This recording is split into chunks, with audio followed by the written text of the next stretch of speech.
My name is Christen Johnson, and at 67 years old, I never expected to be treated like a second-class citizen by my own family. When my husband died 5 years ago, I moved across the country to be closer to my only son Thomas and his new wife Amanda. I thought I was gaining a daughter, but instead I found myself being told to use the back door because apparently the front door was for family only. What Amanda never realized was that I had more connection to her life than she knew. Tell me where you are watching from, and hit that like and subscribe button before I tell you how I served up the perfect dish of justice at a dinner Amanda will never forget. Robert and I shared 40 beautiful years together before cancer stole him from me. We built our life in Chicago, raised our son Thomas there, and filled our home with laughter and love. Thomas was always a mama's boy, something Robert would tease us both about, but the bond between a mother and her only child is something special. Every Sunday, Thomas and I would bake cookies together, a tradition that continued well into his teenage years, though he would never admit that to his friends. After college, Thomas moved to Portland for a job in architectural design. I was proud but heartbroken to see him go so far. We maintained our close relationship with weekly phone calls and holiday visits. Robert would always say, "That boy still needs his mama even from 3,000 miles away." 3 years ago, Thomas called me with excitement bubbling in his voice. "Mom, I met someone. Her name is Amanda, and she's incredible." I was overjoyed. My son deserved happiness, and I was eager to meet the woman who put that breathless tone in his voice. Their romance moved quickly. 6 months of dating, and suddenly I was helping Thomas shop for an engagement ring over FaceTime. The wedding was small and lovely, though I wished Robert could have been there to see our son take this step. Amanda seemed pleasant enough that day, smiling and calling me Mom when she hugged me. I thought perhaps I had gained a daughter. When Robert passed away the following year, the big house in Chicago felt impossibly empty. After 4 decades of marriage, I found myself alone with memories and silence. Thomas suggested I consider moving to Portland to be closer to them. "You could get to know Amanda better and we could see each other more than twice a year," he said. It seemed like the perfect solution. I sold our Chicago home and used part of that money and Robert's life insurance to purchase several investment properties in Portland. Robert had always been smart with our finances, teaching me about real estate as a stable investment. I bought a comfortable condo for myself and 4 commercial properties that would provide rental income. I decided not to tell Thomas about my property investments. My son had always been fiercely independent, insisting on making his own way without financial help from us. I worried he might see my property ownership as an attempt to insert myself into his new life.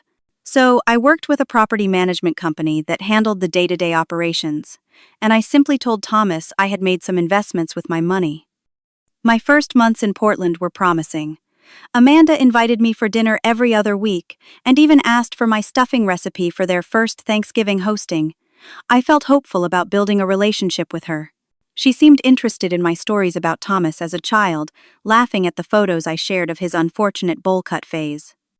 "He was such a sensitive boy," I told her one evening, while Thomas was taking out the trash, always bringing home injured birds, and crying at sad movies. "Really? He never seems that emotional now," she replied with a slight frown.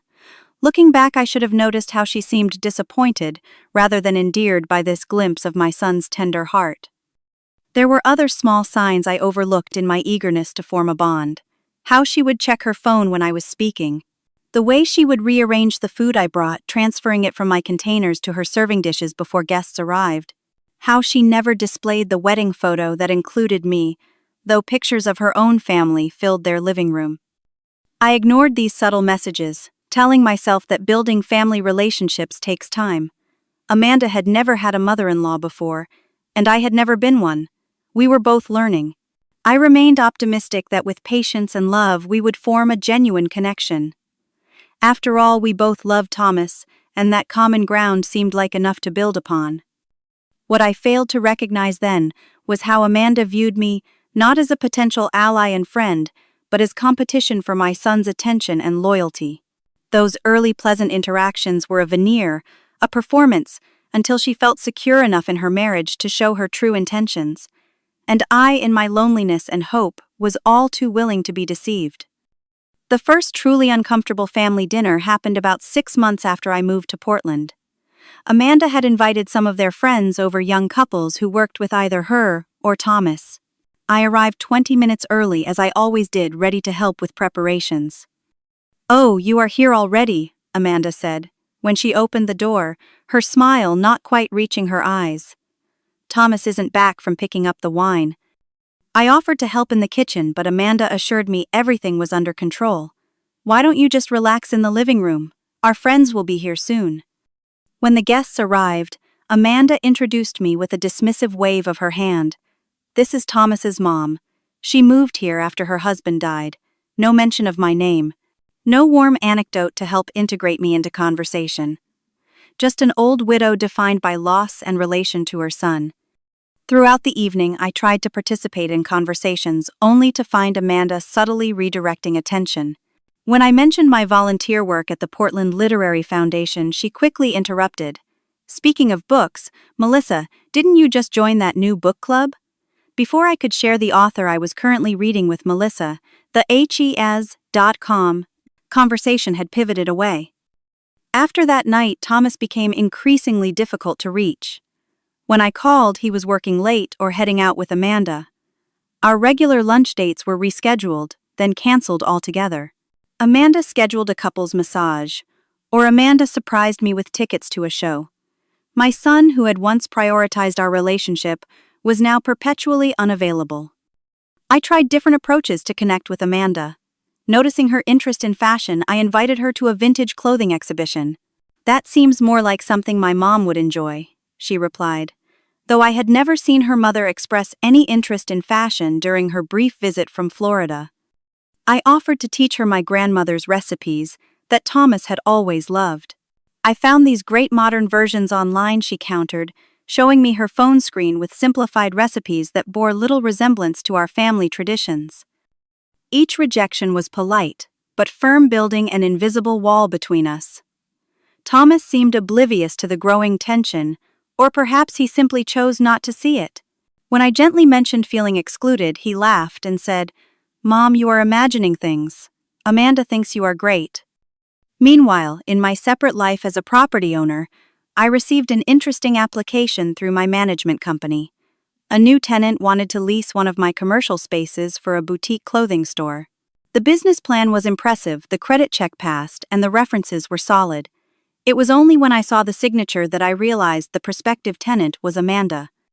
I was surprised that Thomas hadn't mentioned his wife's business venture. Had he not known, or had she specifically asked him not to tell me?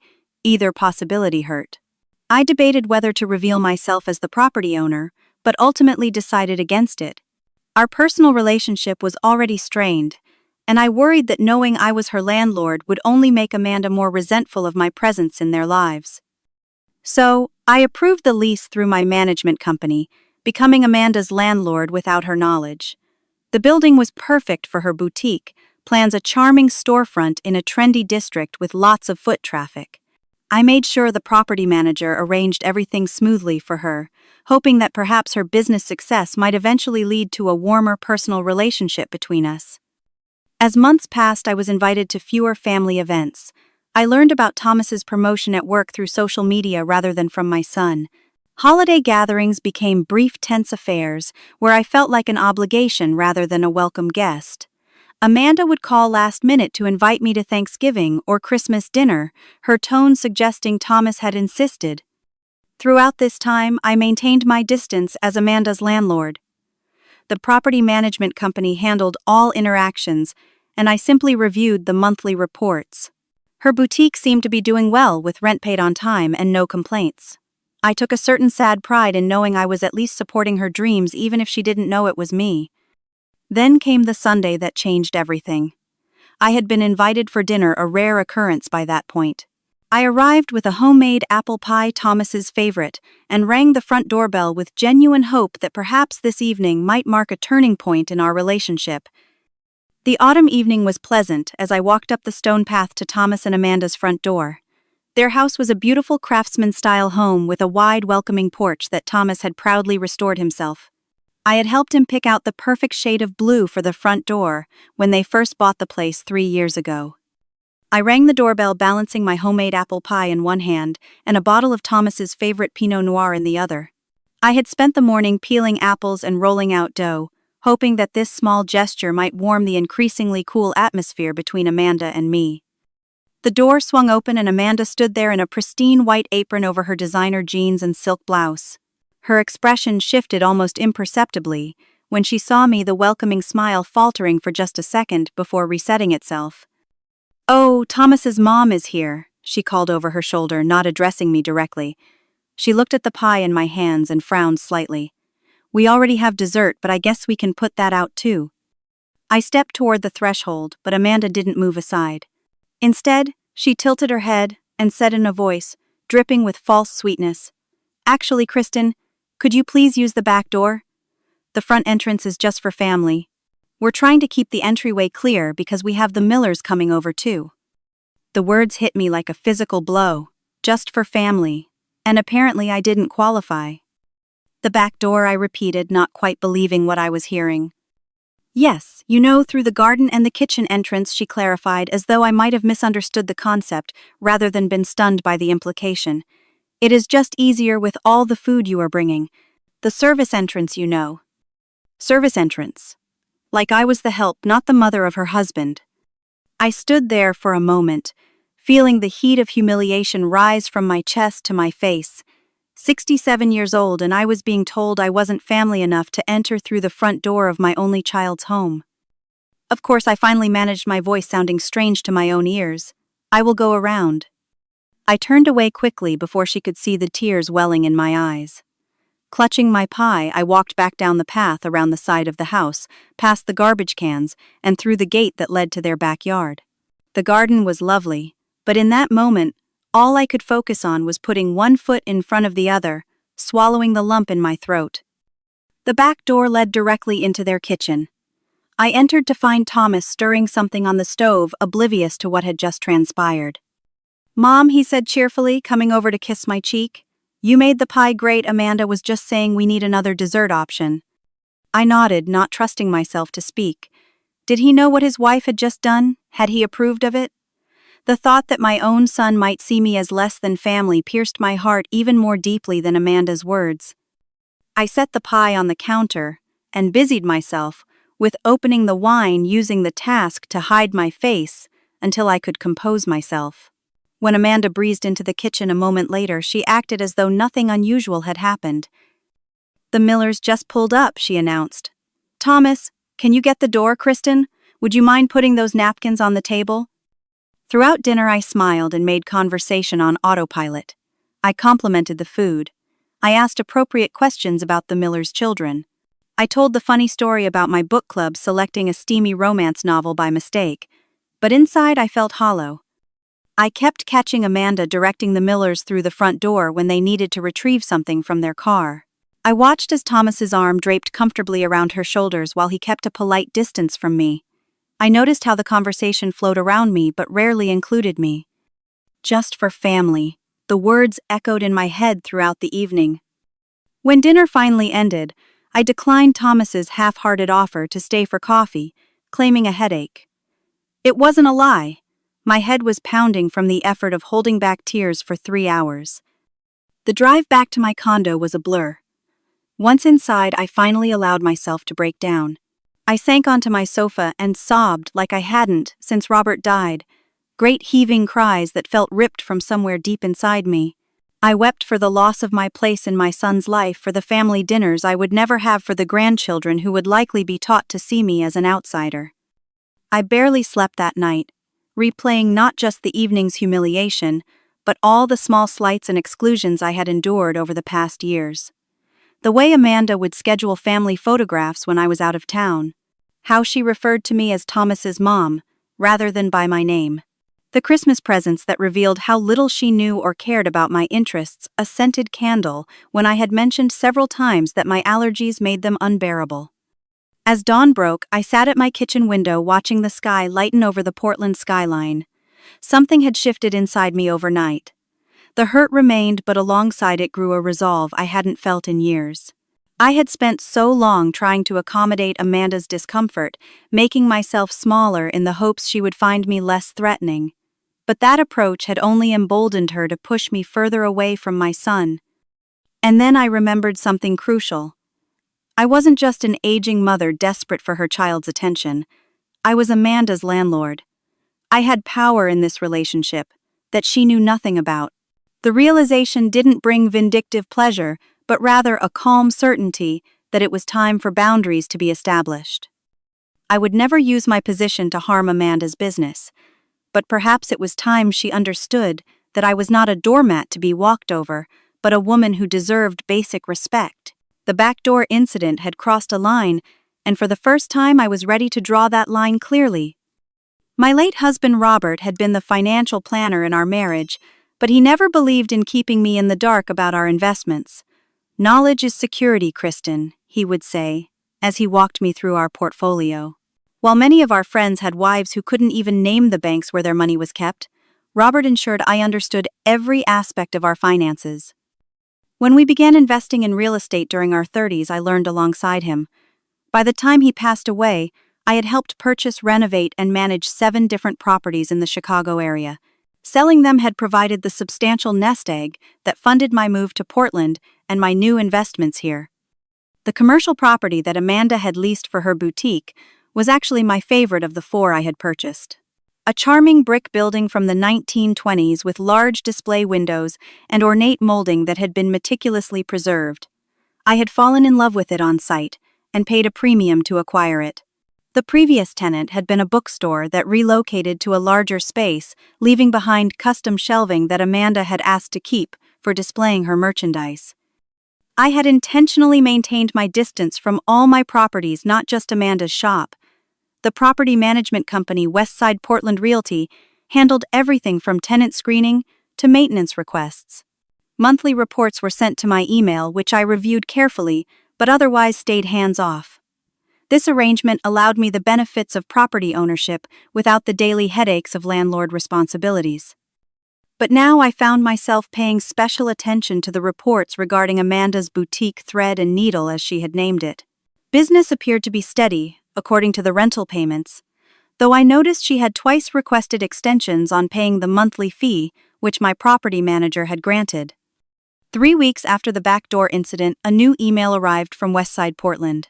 Amanda had submitted a formal request for renovations, updated track lighting, a fresh coat of paint in the storage area, and most significantly a complete overhaul of the bathroom to make it more on brand with her boutique aesthetic. She had attached a detailed proposal with contractor quotes totaling $14,000, which she expected the landlord to cover. My property manager, Janet, had flagged the request as excessive and recommended, declining the bathroom renovation, while approving the more reasonable lighting and paint requests. She had attached Amanda's email for my review, and what I read made my blood boil all over again. As you must understand, Amanda had written the success of thread and needle benefits the landlord as well. A more attractive space means more customers, which means reliable rent payments. The bathroom in its current state is functional, but outdated and honestly embarrassing when clients need to use it. I've already been more than patient with the delayed response to my previous maintenance requests. There had been exactly 2 previous maintenance requests, a flickering light fixture that was repaired within 24 hours, and a noisy HVAC unit that required parts to be ordered but was fixed within the week. Both had been handled promptly and professionally according to the service records. Amanda continued, "I expect a landlord who values their tenants to invest in the property's improvement. If these reasonable requests cannot be accommodated, I may need to reconsider my lease renewal next year and explore spaces where the management is more supportive of small business success." The thinly veiled threat, coupled with the entitlement and misrepresentation of facts, felt strikingly familiar. This was the same Amanda who had directed me to the back door. The same dismissive attitude, the same inflated sense of her own importance, the same manipulation tactics. I sat back in my chair, a plan forming in my mind. For months I had tolerated Amanda's disrespect in my personal life, making excuses and trying to build bridges. But in this business relationship, I had a legitimate opportunity to assert boundaries and perhaps help her understand how her behavior affected others. I called Janet at Westside Portland and identified myself. Janet, regarding the renovation request from Thread and Needle, I'd like to handle this one personally. Are you sure, Mrs. Johnson? We can send the standard approval for the lighting and painting and denial for the bathroom as per policy, she replied, sounding surprised. I had never asked to intervene directly before. I'm sure. In fact, I'd like to schedule a meeting with the tenant to discuss her business needs in person. Could you arrange that? Perhaps a dinner meeting would be appropriate. Of course. Should I mention you're the property owner in the invitation? I considered this for a moment. No, let's just say the property investor would like to discuss her expansion ideas. That's technically true, and I'd prefer to introduce myself in person. After finalizing the details with Janet, I hung up and took a deep breath. This wasn't about revenge. This was about establishing mutual respect in at least one aspect of our relationship. If Amanda couldn't see me as family, perhaps she could at least see me as a business professional deserving of basic courtesy. I spent the next day reviewing Thread and Needle's lease agreement and familiarizing myself with standard renovation allowances for commercial tenants. I wanted to be fair and reasonable, while also making it clear that her approach was inappropriate. When Janet called to confirm that Amanda had eagerly accepted the dinner invitation, I felt ready for whatever might come. She seemed very excited about meeting the investor, Janet reported. She mentioned bringing her husband along as well. So Thomas would be there too. The realization added another layer of complexity to the situation but also felt right. It was time for both of them to see me clearly, for who I was, not just Thomas's aging mother, but a woman with her own identity, accomplishments, and boundaries. You can do this, Christen, I told my reflection in the bathroom mirror the morning after scheduling the dinner. You have faced worse and survived. My self-pep talks had become a daily ritual since Robert died, a way to push myself forward when grief threatened to pull me under. Now I needed that same strength for a different kind of challenge. I called my best friend Doris, who had moved to Seattle after her own husband passed. We had been friends for 40 years, and she knew Thomas since he was in diapers. If anyone would understand my dilemma, it would be her. She told you to use the back door, Doris exclaimed, her voice rising with indignation. And Thomas didn't say anything. He was in the kitchen. I do not think he even knows, I admitted. Christen Johnson, it is high time you stood up for yourself. Robert would be livid if he knew how that woman was treating you. She was right. My late husband had never tolerated disrespect, especially toward family. When his own brother had made an insensitive comment about our decision to have only one child, Robert had taken him aside for a conversation that resulted in a heartfelt apology and a changed attitude. What exactly are you planning to do at this dinner? Doris asked. I am not entirely sure, I confessed. I want to be dignified. I do not want to create a scene that would embarrass Thomas. But I also need Amanda to understand that I deserve basic respect both as her mother-in-law and now as her landlord. Well, first things first, Doris said practically. What are you going to wear?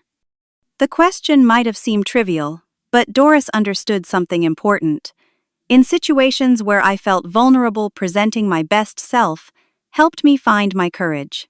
We spent 20 minutes discussing outfit options before settling on my navy blue suit with a silk blouse and pearl earrings that Robert had given me for our 30th anniversary.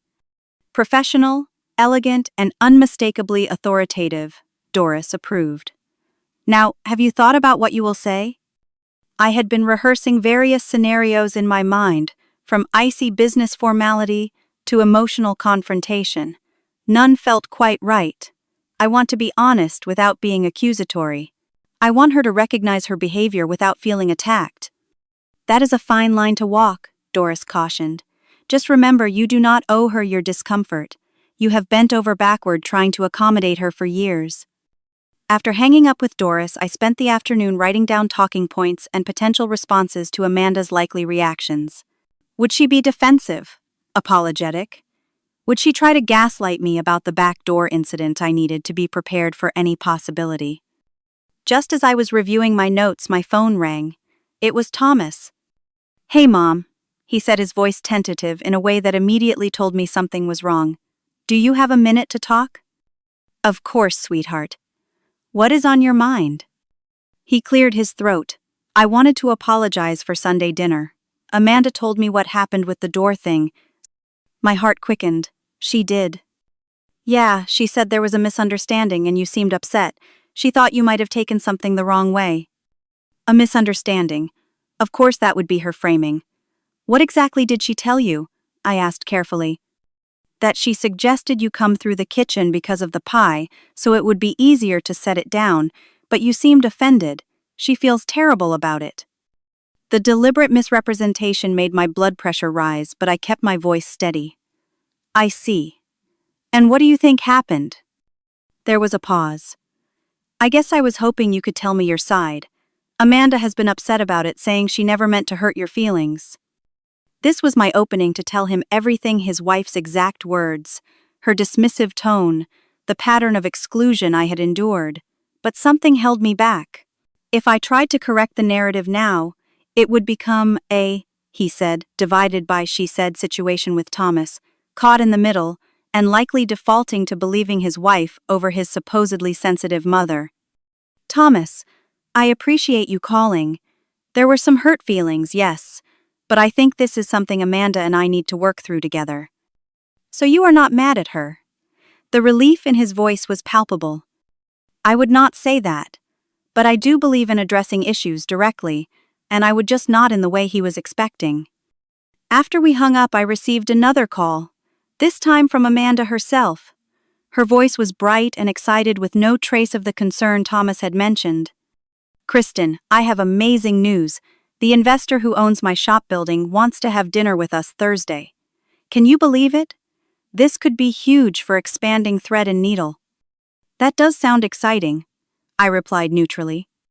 Thomas and I were wondering if you would want to join us. It is at Riverside Grill at 7. I know it is short notice, but it would mean a lot to have family support there. The irony of her using the word family now was not lost on me. Actually, I think I will be able to make it, I said, suppressing the urge to laugh at the absurdity of the situation. Thank you for thinking of me. Great. Just let me do most of the talking with the investor. I have a whole presentation prepared about my vision for the store. I would not dream of interfering, I assured her. After hanging up, I sat in my living room looking out at the Portland skyline as twilight fell. The Riverside Grill was one of the most expensive restaurants in the city, with a month-long waiting list for reservations. It was also where Amanda loved to take potential clients to impress them with her sophistication. I knew this because she had mentioned it several times, always, with the implication that it was a place beyond my usual comfort zone. Little did she know I had been a regular there with Robert whenever we visited Thomas before his marriage. The maitre d' Carlos still remembered me from those visits and had always been gracious in accommodating last-minute requests for a table.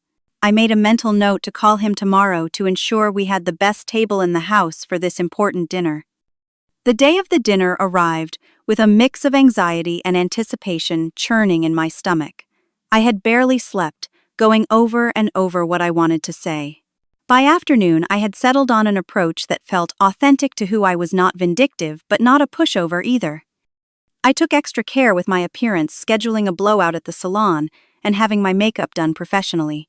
As the stylist arranged my silver hair in soft waves, I caught a glimpse of my reflection and saw not just an aging mother, but a woman of strength and substance. Robert had always seen that in me. It was time Amanda and perhaps even Thomas recognized it too. Riverside Grill occupied the top floor of one of Portland's most elegant high-rises with panoramic views of the Willamette River and the city lights. I arrived 30 minutes early, partially from nerves and partially by design. Carlos the maitre d' greeted me with genuine warmth. Mrs. Johnson, it has been too long. When you called, I made sure to reserve your favorite table by the west windows. Thank you, Carlos. This dinner is particularly important to me. Say no more. We will take excellent care of you and your guests. He personally escorted me to the table, which indeed offered a spectacular view of the sunset over the river. I placed my portfolio containing Thread and Needle's lease agreement and renovation requests on the chair beside me, then ordered a glass of Cabernet to steady my nerves. As I sipped the wine, I rehearsed my opening once more. Direct, but not confrontational. Firm, but not unkind. At precisely 7 o'clock, I saw Thomas and Amanda enter the restaurant. She was dressed impeccably in a designer suit I recognized from her boutique's Instagram page, her blonde hair arranged in an elegant updo. Thomas looked handsome in a charcoal gray suit, though slightly uncomfortable as he usually preferred more casual attire. Amanda scanned the dining room, clearly looking for someone matching her mental image of a property investor, probably an older man in an expensive suit. Carlos directed them toward my table, and I saw the moment of confusion cross Amanda's face. She glanced back at the maitre d', then at me, her brow furrowing slightly. "Christen, have you seen anyone who looks like they might be the investor? They should be meeting us here," she said as they approached. I stood to greet them, straightening my shoulders and summoning every ounce of composure I possessed. "Good evening, Amanda. Thomas, please have a seat." Thomas kissed my cheek before sitting, while Amanda remained standing, still glancing around the restaurant. "We are expecting someone else," she explained to me, her tone suggesting I might have forgotten this detail. "No one else will be joining us," I said, calmly opening the portfolio beside me. "I am the investor you were scheduled to meet with tonight." The confusion on Amanda's face slowly transformed into disbelief as I removed the property deed and lease agreement, bearing both our signatures. "I do not understand," she said, her voice losing its usual confident edge. "Please sit down," I gestured to the chair across from me. "I think we have quite a bit to discuss." Thomas looked between us equally confused. "Mom, what is going on?" "Your mother," Amanda began, but I gently cut her off. "Christen," I corrected. "My name is Christen Amanda, not Thomas's mom, not Mother Johnson. Christen, and I am the owner of the building that houses Thread and Needle." Amanda sank into her chair, her face draining of color as the implications began to dawn on her. Thomas still looked bewildered, his gaze moving from me to his wife and back again. "How is that possible?" "You never said anything," he stammered. "I purchased several investment properties when I moved to Portland, including the building on Hawthorne Boulevard. I work with Westside Portland Realty to manage them, which is why Amanda never knew I was her landlord." I took a sip of wine, maintaining steady eye contact with Amanda, whose shock was transforming into something closer to alarm. "So this dinner, the investor meeting," she trailed off, "is with me, yes. I received your renovation requests, and thought it was time we spoke directly rather than through property managers." A server approached to take drink orders, and I could see Amanda struggling to compose herself. Thomas ordered a scotch, looking like he desperately needed it, while Amanda requested water with lemon, her voice barely audible. Once the server departed, Amanda attempted to regain control of the situation. "Well, this is certainly a surprise, but actually quite convenient. Now I can explain my vision for the boutique expansion directly to you." "Before we discuss business," I said gently, but firmly, "I think we need to address something more personal." Thomas tensed beside her, sensing the shift in atmosphere. "Mom, is this about Sunday?" Amanda already explained that was a misunderstanding. I placed my hands flat on the table, centering myself. "It was not a misunderstanding, Thomas. Amanda specifically told me that the front door was just for family and directed me to use what she called the service entrance in the back." Amanda's face flushed red. "That is not exactly what happened." "Those were your exact words," I said, not raising my voice, but not backing down either. "And it was not an isolated incident, but the culmination of 3 years of subtle and not so subtle exclusion from family activities." "That is ridiculous," Amanda protested, though her eyes darted nervously to Thomas. "I have always made an effort to include you. Telling me about family gatherings after they have happened is not inclusion. Introducing me as Thomas's mom without using my name is not respect. And directing family members to enter through the back door, while friends come through the front, is not a misunderstanding. It is a statement about where you believe I belong in the family hierarchy." Thomas looked stricken. "Amanda, did you really say the front door was just for family?" Amanda's demeanor suddenly shifted, her eyes welling with tears that I strongly suspected were strategic rather than genuine. I did not mean it that way. You know how sensitive your mother can be, especially since your father died. She takes everything so personally. Do not do that, I said quietly, but with steel in my voice. Do not attempt to dismiss my legitimate feelings by suggesting I am overly emotional or confused. I am neither. I am a woman who has been deliberately excluded by her daughter-in-law and who has finally reached her limit for disrespect. The server returned with drinks, the tension at our table so palpable that he set them down quickly and retreated without his usual flourish. Several diners at nearby tables had begun to notice our intense conversation, though thankfully we were speaking quietly enough that they could not hear the specifics. Thomas looked torn between defending his wife and acknowledging the truth of my words. Mom, I had no idea things were this bad between you two. Because you choose not to see it, I replied gently, and because I have been trying so hard to make this relationship work that I have allowed behavior I should never have tolerated. Amanda's tears had vanished as quickly as they had appeared, replaced by a harder expression. So this is your revenge, luring us here to embarrass me because your feelings were hurt. This is not revenge, Amanda. This is a necessary conversation about respect, both personal and professional. I received your email demanding $14,000 in renovations, which included the statement that you have been more than patient, with maintenance delays that never actually occurred. Your communication with the property manager shows the same pattern of entitlement and misrepresentation that I have experienced in our personal relationship. Thomas turned to Amanda, confusion evident on his face.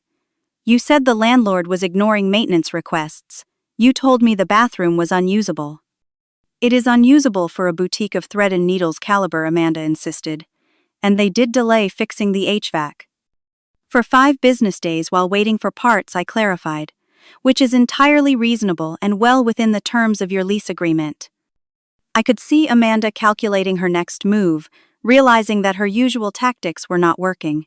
The power dynamic had shifted, and she was struggling to adjust to this new reality where I was not just her husband's easily dismissed mother, but a property owner with legitimate authority in at least one aspect of her life. What exactly do you want from me, Christen?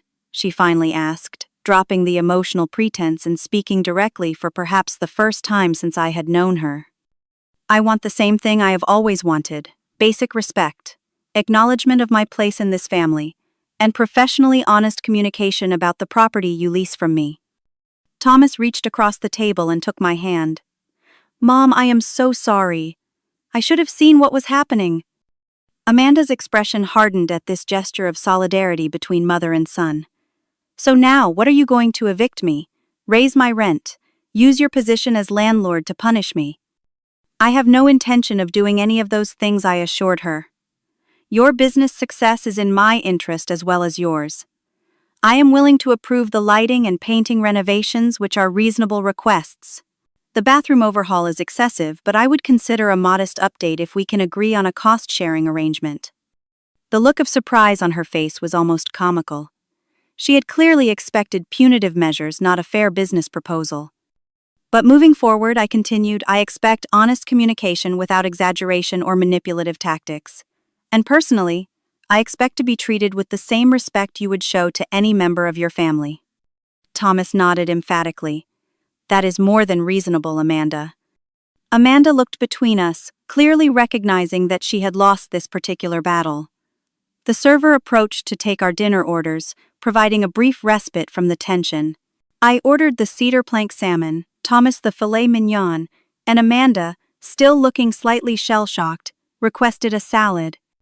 As the server walked away, Amanda smoothed her napkin across her lap, visibly regrouping. I may have been overzealous in some of my communications with the property manager, and perhaps there have been times when I could have been more considerate of your feelings. It was not exactly an apology, but it was a start. I nodded acknowledgement. I think we can work out a reasonable compromise on the renovations I offered. But more importantly, I hope we can begin to build a more authentic relationship based on mutual respect. The remainder of the dinner proceeded with careful politeness, the three of us navigating this new terrain with tentative steps. When the check arrived, I paid it without comment, noting Amanda's surprise once again. Perhaps she had truly believed all her assumptions about my financial situation and capabilities. As we prepared to leave, Thomas asked if he could walk me to my car. "I will meet you at home," he told Amanda, who nodded stiffly, and headed toward the elevator alone. Outside in the cool evening air, my son turned to me with pain, evident in his eyes.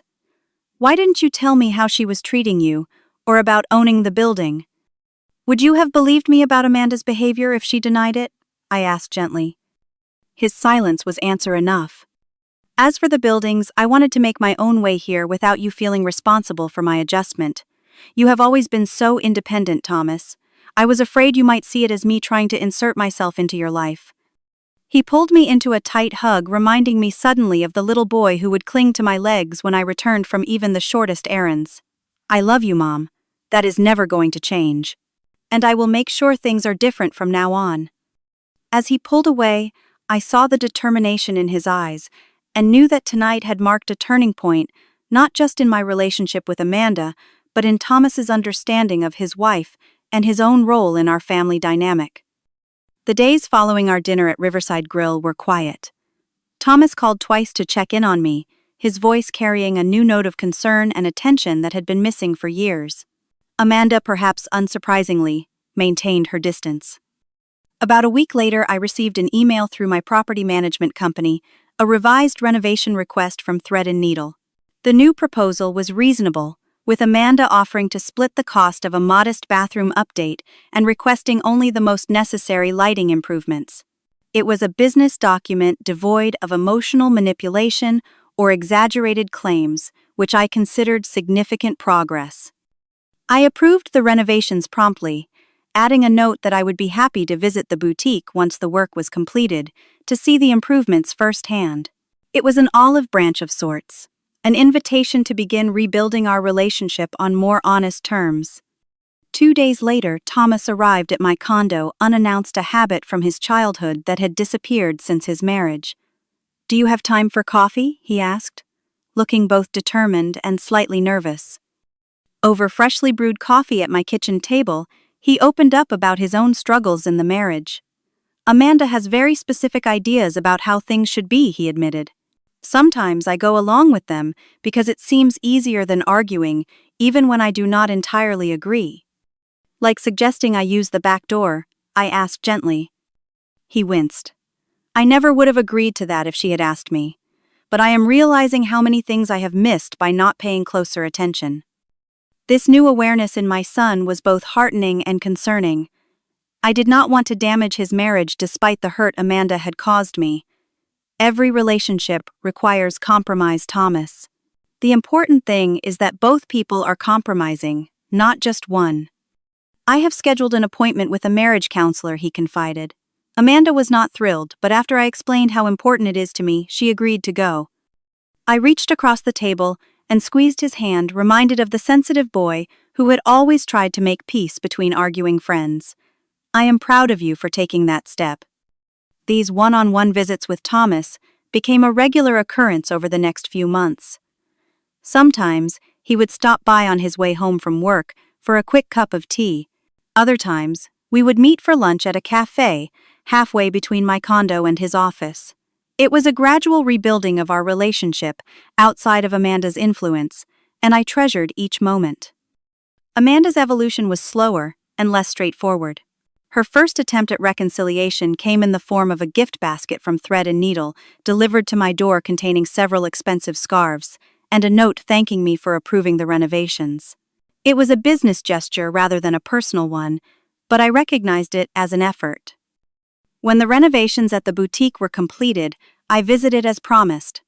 Amanda gave me a tour of the space, professionally courteous, if not warm. The updated lighting showcased her merchandise beautifully, and the modest bathroom improvements were tasteful and practical. "Your boutique is lovely," I told her sincerely. "You have a real eye for design." "Thank you," she replied, a flicker of genuine pleasure crossing her face. "Would you like to see our new spring collection? There is a cashmere wrap that would look beautiful with your coloring." It was the first time she had ever suggested I might wear something from her carefully curated inventory, a small acknowledgement that perhaps I was not as hopelessly unfashionable as she had always implied. The real breakthrough came 3 months after our Riverside dinner when Thomas called to invite me to their home for his birthday celebration. "And Mom," he added meaningfully, "please use the front door." When I arrived, Amanda opened the door herself. "Christen," she greeted me using my name with careful emphasis. "Thank you for coming, please come in." No mention of family or non-family entrances, just a basic courtesy that should have been unremarkable but felt momentous given our history. The evening was not without tension, but it was a marked improvement from previous gatherings. Amanda made visible efforts to include me in conversations, and Thomas stayed attentive to the dynamics between us, gently redirecting when old patterns threatened to emerge. After that night, Thomas suggested the three of us try family therapy together. To my surprise, Amanda agreed, though her initial participation was reluctant and guarded. The therapist, a compassionate woman named Dr. Rivera, created a safe space for us to discuss our expectations and hurts. During our third session, Amanda finally revealed some of the insecurities driving her behavior. "My own mother was very critical and controlling," she admitted. "When Thomas and I got married, I was determined to establish our own household without interference. I think I saw any input from Christen as a threat to my authority in my own home." It was not an apology, but it was an explanation that helped me understand her perspective. "I never wanted to control your home or your marriage," I assured her. "I just wanted to be included in my son's life." Dr. Rivera helped us establish clear boundaries and expectations. Amanda needed to know I would respect her role as mistress of her household. I needed acknowledgement of my permanent and important place in Thomas's life. Thomas needed tools to advocate for both relationships without feeling torn between the women he loved. While family therapy helped, I also recognized the need to build a fuller life of my own. I joined a book club at the Portland Literary Foundation, where I volunteered, forming friendships with women who shared my love of reading. I took a watercolor class, something I had always wanted to try, but had never made time for during my busy years as a working mother and wife. Through the art class, I met Elaine, a widow around my age, with grown children living in Europe. We began hiking together on weekends, exploring the beautiful trails around Portland. Her friendship offered companionship without the complicated emotional history of family relationships, and I found myself laughing more easily in her company. As my social circle expanded, my happiness became less dependent on Amanda's approval or even Thomas's availability. This shift in energy seemed to ease some of the pressure on our family dynamic. When I was no longer desperately seeking inclusion, Amanda became less defensive about providing it. 6 months after the Riverside dinner, we reached a new kind of equilibrium. We were not the warm, affectionate family I had initially hoped for when I moved to Portland, but we had achieved a respectful coexistence with moments of genuine connection. Amanda and I would never be best friends, but we had found a way to peacefully share our connection to Thomas. The business relationship actually helped solidify this new arrangement. The renovations had increased foot traffic to Thread and Needle, improving Amanda's sales. When she approached me through proper channels about the possibility of expanding into the vacant space next door, we were able to negotiate terms that benefited us both. Our shared interest in the boutique's success gave us neutral ground where we could interact without the emotional baggage of our personal history. As I reflected on the journey that had brought us here, I recognized how much I had grown through the conflict. For too long after Robert's death, I had defined myself primarily as Thomas's mother, making his happiness and inclusion in his life my central focus. The pain of Amanda's rejection had forced me to rediscover my identity beyond motherhood, my capabilities, my interests, my inherent worth, separate from family roles. The backdoor incident, hurtful as it was, had ultimately freed me from a pattern of diminishing myself to accommodate others. I had reclaimed my power, not through anger or revenge, but through self-respect and clear boundaries. That lesson alone made the difficult journey worthwhile. Last Sunday, I arrived at Thomas and Amanda's house for dinner, a now monthly tradition. When I rang the doorbell, both of them answered together. "Welcome, Mom," Thomas said, wrapping me in a warm hug. Amanda nodded and stepped aside, making space for me to enter. "We are glad you could make it, Christen." As I crossed the threshold of the front door that had once been declared off-limits to me, I felt a quiet satisfaction. Not triumph over Amanda, but victory over the part of myself that had been willing to accept disrespect rather than risk conflict. Sometimes the most important doors we need to walk through are not physical entrances, but the gateways to our own self-worth. Learning to value yourself enough to require respect from others is a lesson that has no age limit. At 67, I finally understood that family connections should never require surrendering your dignity. Have you ever had to stand up for yourself with family members? Do you think I made the right choice by confronting Amanda directly about her behavior? I would love to hear about your experiences in the comments below. If this story resonated with you, please hit the like button and subscribe to hear more stories about navigating family relationships with strength and grace. Thank you for listening to my journey, and remember, it is never too late to claim your place at the front door of your own life.